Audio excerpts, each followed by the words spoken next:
আসসালামু আলাইকুম, কেমন আছেন সবাই? আশা করি অনেক অনেক ভালো আছেন। আমিও অনেক ভালো আছি আলহামদুলিল্লাহ, আপনাদের দোয়ায়। তো আজকে আমি ঘরের কাজগুলো করব, তো আপনাদের সাথে সেটাই শেয়ার করছি, আপনারা দেখতে থাকুন।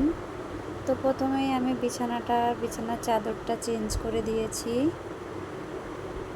দেখতেই পাচ্ছেন, অন্য একটা চাদর বিছানো ছিল।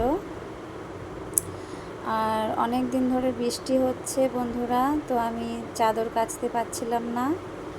আর আমাদের ঘরে জায়গাও নেই যে আমি ঘরে শুকাবো। আমাদের এমনই সিস্টেম, আমার অনেক ঘর অনেক ছোট ঘর আমার। তো সেই কারণে আমি বড় বড় চাদরগুলো না বৃষ্টির দিনে কাচা ধোয়া করতে পারি না বন্ধুরা। তো সেই কারণে আজকে একটু রোদ উঠেছিল সকালে, তো আমি সেই জন্য চাদর মাদরগুলো উঠিয়ে ভিজিয়ে দিয়েছি। আর এই ঘরের এই সব ডাস্টিং ফাস্টিং একটু করছি বন্ধুরা। আর এই যে দেখতে পাচ্ছেন দেয়ালে এই যে ফটো ফ্রেমটা, এটা আমার ছেলে অনলাইন থেকে কিনেছিল। খুব সুন্দর দেখতে, কিন্তু এগুলো না বৃষ্টির দিন যেহেতু, তো এটা অনেক তাড়াতাড়ি না সাদা সাদা কিছু একটা উপরে ধুলোর মতন জমে যায়। তো এটাকে দুদিন পর পরই না মুছলে না আরও কেমনি বাজে দেখতে লাগে। তো আমি সেই জন্যেই ভাবলাম যে এগুলো ভালো করে একটু ডাস্টিং করি। তো আমি একে একে সব নামিয়ে নামিয়ে সব ডাস্টিং করছি বন্ধুরা। আর আমার ঘরটা কিন্তু অনেকই ছোট, অনেক ছোট, কি বলবো, দেখতেই পাচ্ছেন আপনারা। তো তাহলেও কি করা যাবে, কিছু করার নেই না। তো আর কলকাতার ঘরগুলো এমনি ছোট ছোটই হয় বন্ধুরা। আমাদের ঘর তো কলকাতায়, ঠিক আছে। তো কলকাতাতে সবার ঘরই প্রায় ছোট ছোটই হয়। দেশ গ্রামে অনেক জায়গা থাকে, তো লোকের বাড়ি ঘরদোর অনেক বড় বড় হয়। তো সেই হিসাবে আমার ঘর অনেক ছোট বন্ধুরা।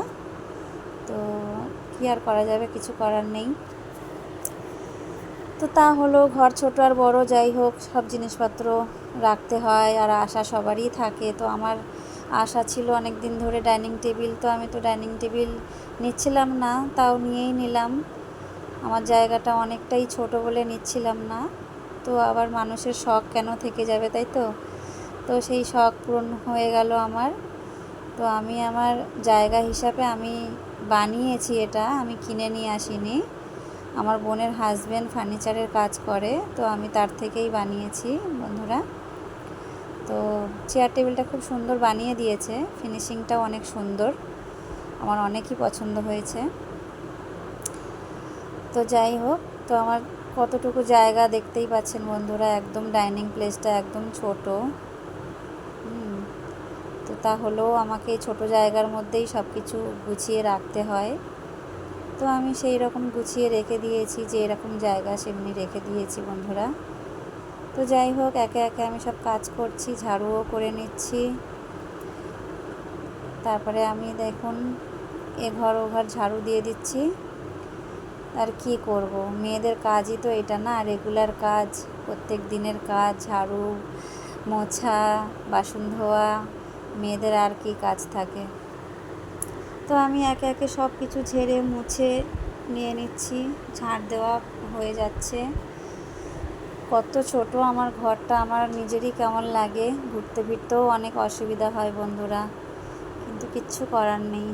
আমার রান্নাঘরটাও দেখতেই পাচ্ছেন অনেকটা ছোট, আর রান্নাঘরের হাল অতটাও ভালো নেই, দেওয়ালের কালারগুলো চটে চটে গেছে।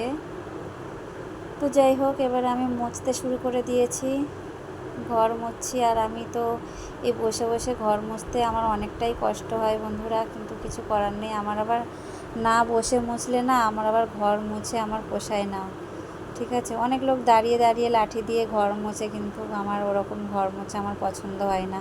কোনায় কোনায় ভালোভাবে মোছা যায় না, হাত দিয়ে মুছলে যতটা পরিষ্কার হয়, আর ওই রকম দাঁড়িয়ে দাঁড়িয়ে মুছলে পরিষ্কার হয় না। আর আমার তো এই ছোট জায়গার মধ্যে দাঁড়িয়ে দাঁড়িয়ে মোছা অসম্ভব বন্ধুরা।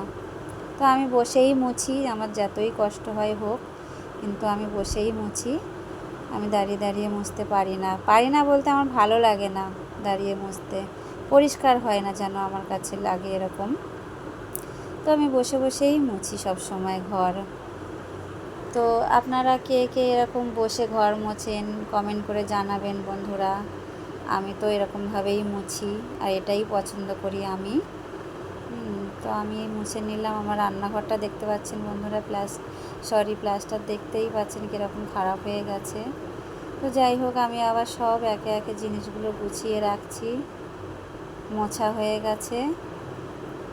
তো এবারে আমি কটা জামা কাপড় কেচে নেব। জামা কাপড় বলতে যে চাদর মাদরগুলো ধুয়ে দিচ্ছি। রোদ দেখেছিলাম, কিন্তু আবার বৃষ্টি শুরু হয়ে গেছে বন্ধুরা।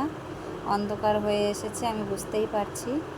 আমার ঘর থেকে অতটা বোঝা যায় না, কিন্তু জানলা দিয়ে উঁকি মেরে দেখলে বোঝা যায় কি বৃষ্টি হচ্ছে কি না হচ্ছে। আমার ঘরে নালে লাইট না জ্বালালে দেখা যায় না বাইরের কিছু। আর আমার ঘরে একদম মানে অন্ধকার হয়ে থাকে, বৃষ্টি হোক আর না হোক। এমনি রোদ হলে বোঝা যায়, কিন্তু এমনি অন্ধকার হয়ে থাকে। যখন আমি কোনো কাজকাম করি তো তখন লাইট জ্বালিয়েই করতে হয়, বিনা লাইটে আমার কোনো কাজ হয় না বন্ধুরা। তো যাই হোক, আমি চাদরগুলো ধুয়ে নিচ্ছি। চাদরই আছে আমার দু ঘরের, মানে আমার আর আমার মেয়ের ঘরের। তো আমি গোসলও করে নিয়েছি একবারে বন্ধুরা। গোসল করে এবার আমি ছাদে চলে যাব। ছাদেই মেলতে হবে, আমার তো বললামই আমার ঘরে একটুও জায়গা নেই। আর এই যে ছাদে উঠেই প্রথমে দেখলাম যে একদম আকাশের অবস্থা ভালো না। তো গুড়ি গুড়ি বৃষ্টি পড়ছিল অলরেডি, তা হলেও আমার কিছু করার নেই, কারণ আমার ঘরের মধ্যে তো মেলার কোনো জায়গাই নেই। আকাশটা দেখুন। তো মেলে দিয়ে দিয়েছি, গুড়ি গুড়ি বৃষ্টি পড়ছে, পড়ুক গিয়ে। ভাবলাম রেখেই দিয়ে যায়, আর কি করব, কিচ্ছু করার নেই। তো কেউ কেউ কুমড়ো গাছ লাগিয়েছে আমাদের ছাদে। টোটাল 8টা ফ্যামিলি আছে 4তলা ফ্ল্যাটে। তো কেউ ফুল গাছ লাগিয়েছে, কিন্তু আমি কিছুই লাগাইনি। যাই হোক, এইটা আমাদের বাড়ির নিচে, আশপাশগুলো এমনি। আর দেখো বন্ধুরা, আমি ঘরটা কেমন করে সাজিয়েছি, সব ঝেড়ে মুছে আমার ঘরটা কেমন করে গুছিয়েছি। সব জায়গার জিনিস জায়গায় সব নামিয়ে নামিয়ে ঝাড়া মোছা করেছিলাম, আবার জায়গায় রেখে দিয়েছি সব কিছু আমি। রান্নাঘরটা আমার ভীষণ ছোট। তো যাই হোক, এবার আমার গোসল টোসল হয়ে গেছে। এবার একটু ক্রিম মাখবো, রেগুলার ক্রিম। এবারে খাওয়া দাওয়া করে শুয়ে পড়বো। আর আমার আজকের ভিডিওটি যদি ভালো লেগে থাকে বন্ধুরা, লাইক কমেন্ট শেয়ার করবেন। সুস্থ থাকবেন, ভালো থাকবেন। দেখা হবে নেক্সট ভিডিওয়ে। টাটা।